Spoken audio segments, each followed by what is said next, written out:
Now, fear is going to be a player in your life. You get to decide how much. You can spend your whole life imagining ghosts, worrying about the pathway to the future, but all there will ever be is what's happening here, in the decisions we make in this moment, which are based in either love or fear. So many of us choose our path out of fear disguised as practicality. What we really want seems impossibly out of reach and ridiculous to expect, so we never dare to ask the universe for it. I'm saying I'm the proof that you can ask the universe for it. Please.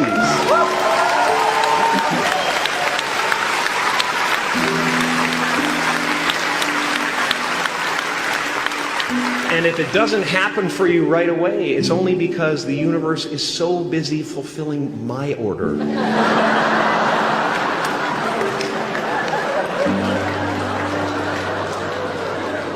Party size! My father could have been a great comedian, but he didn't believe that that was possible for him. And so he made a conservative choice. Instead, he got a safe job as an accountant. And when I was 12 years old, he was let go from that safe job. And our family had to do whatever we could to survive. I learned many great lessons from my father, not the least of which was that you can fail at what you don't want. So you might as well take a chance on doing what you love.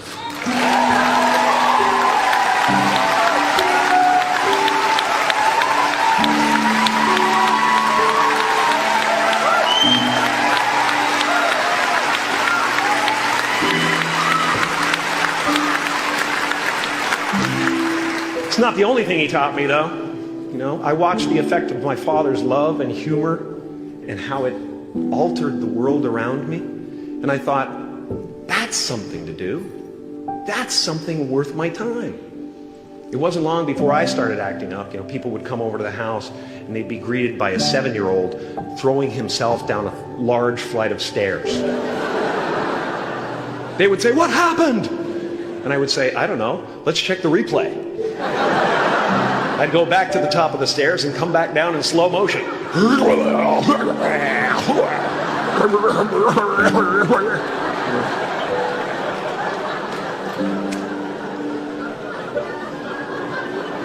It was a very strange household.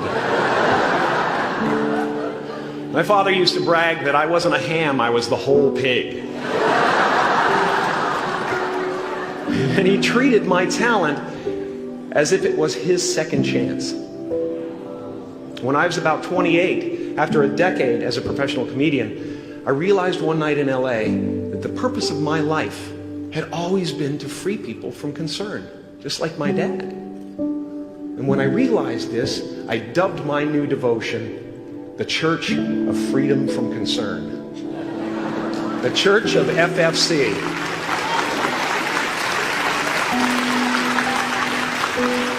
And I dedicated myself to that ministry. What's yours? How will you serve the world? What do they need that your talent can provide? That's all you have to figure out.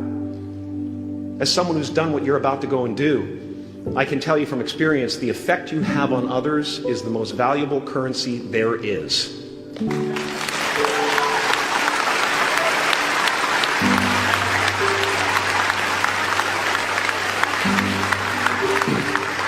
Because everything you gain in life will rot and fall apart, and all that will be left of you is what was in your heart.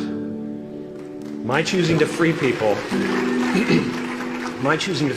from concern got me to the top of a mountain. Look where I am. Look what I get to do.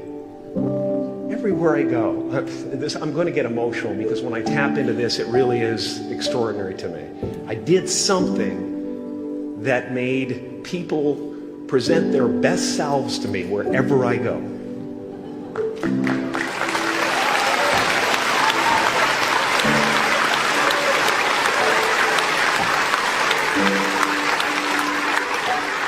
I am at the top of the mountain, and I was, and the only one I hadn't freed was myself, and that's when my search for identity deepened. I wondered who I'd be without my fame. Who would I be if I said things that people didn't want to hear? Or if I defied their expectations of me? What if I showed up to the party without my Mardi Gras mask and refused to flash my breasts for a handful of beads? I'll give you a moment to wipe that image out of your mind. But you guys are so ahead of the game. You already know who you are. And that peace that we're after lies somewhere beyond personality, beyond the perception of others, beyond invention and disguise, even beyond effort itself. You can join the game, fight the wars, play with form all you want, but to find real peace, you have to let the armor go. Your need for acceptance can make you invisible in this world. Don't let anything stand in the way of the light that shines through this form. Risk being seen in all of your glory.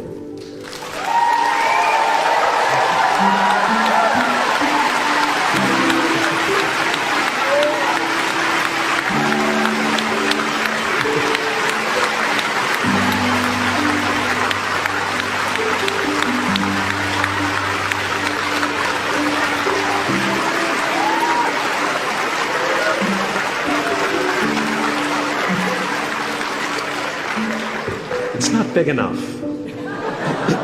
This painting is big for a reason. It's called high visibility. It's about picking up the light and daring to be seen. Here's the tricky part. Everyone is attracted to the light. The party host up at the top, who thinks unconsciousness is bliss and is always offering to drink from the bottles that empty you. Misery below her. Despises the light, can't stand when you're doing well, wishes you nothing but the worst. The Queen of Diamonds, under him, needs a king to build her house of cards. And the hollow one down bottom there will cling to your leg and say, please don't leave me behind, for I have abandoned myself.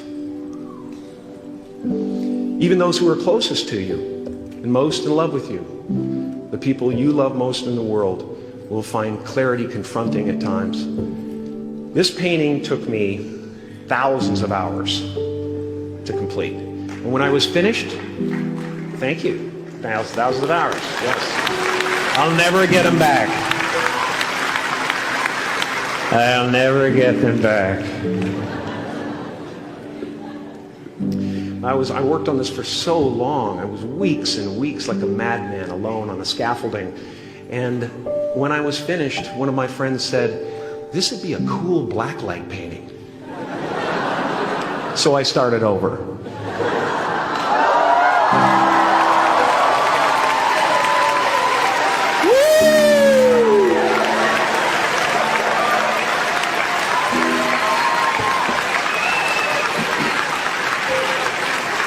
Welcome to Burning Man. Some pretty crazy characters up there, but better up there than in here. You know, painting is one of the ways, thank you. Painting is one of the ways I free myself from concern, a way to stop the world through total mental, spiritual, and physical involvement. But even with that comes a feeling of divine dissatisfaction, because ultimately, we're not the avatars we create. We're not the pictures on the film stock.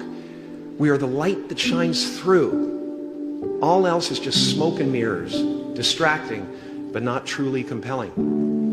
I've often said that I wished people could realize all their dreams and wealth and fame, and so that they could see that it's not where you're going to find your sense of completion. Like many of you, I was concerned about going out into the world and doing something bigger than myself, until someone smarter than myself made me realize that there is nothing bigger than myself.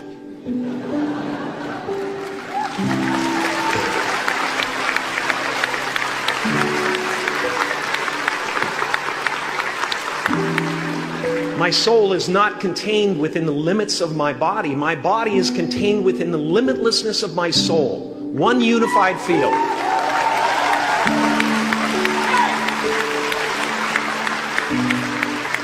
One unified field of nothing, dancing for no particular reason, except maybe to comfort and entertain itself.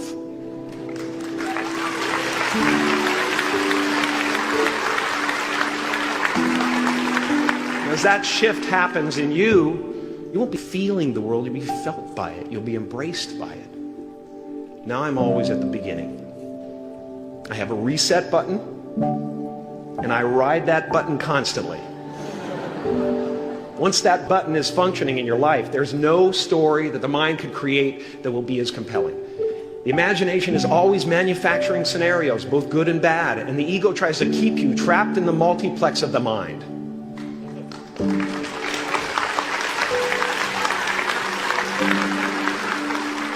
Our eyes are not viewers, they're also projectors that are running a second story over the picture that we see in front of us all the time. Fear is writing that script, and the working title is, I'll Never Be Enough.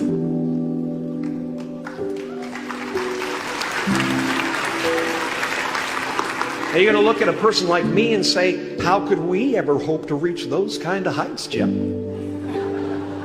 How can we make a painting that's too big for our home? How do you fly so high without a special breathing apparatus? This is the voice of the ego. And if you listen to it, there will always be someone who's doing better than you. No matter what you gain, ego will not let you rest. It will tell you that you cannot stop until you've left an indelible mark on the earth, until you've achieved immortality. How tricky is this ego that it would tempt us with the promise of something we already possess?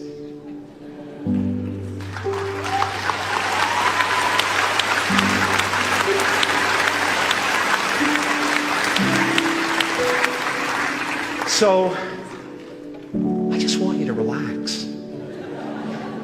You know, that's my job. Relax and dream up a good life. I had a substitute teacher from Ireland in the 2nd grade that told my class during morning prayer that when she wants something, anything at all, she prays for it and promises something in return, and she always gets what she wants.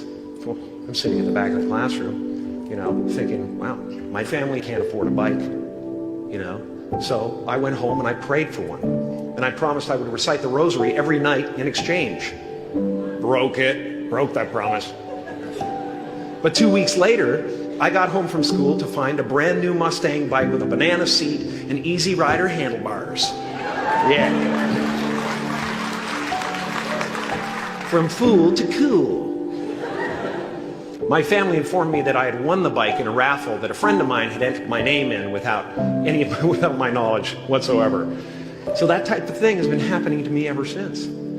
As far as I can tell, it's just about letting the universe know what you want and working toward it while letting go of how it comes to pass.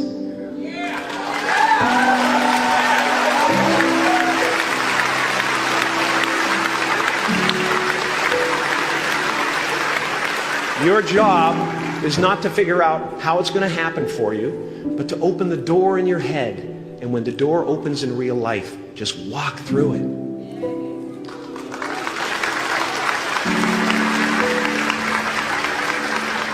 And don't worry if you miss your cue, because there's always doors opening. They keep opening. And when I say life doesn't happen to you, it happens for you, I really don't know if that's true. I'm just making a conscious choice to perceive challenges as something beneficial so that I can deal with them in the most productive way. You'll come up with your own style. That's part of the fun. Oh, and why not take a chance on faith as well?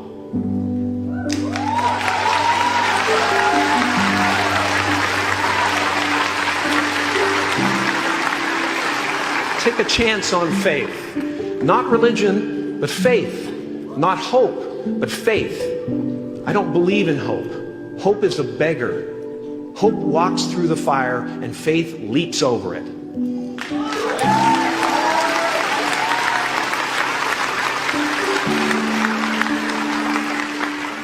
You are ready and able to do beautiful things in this world.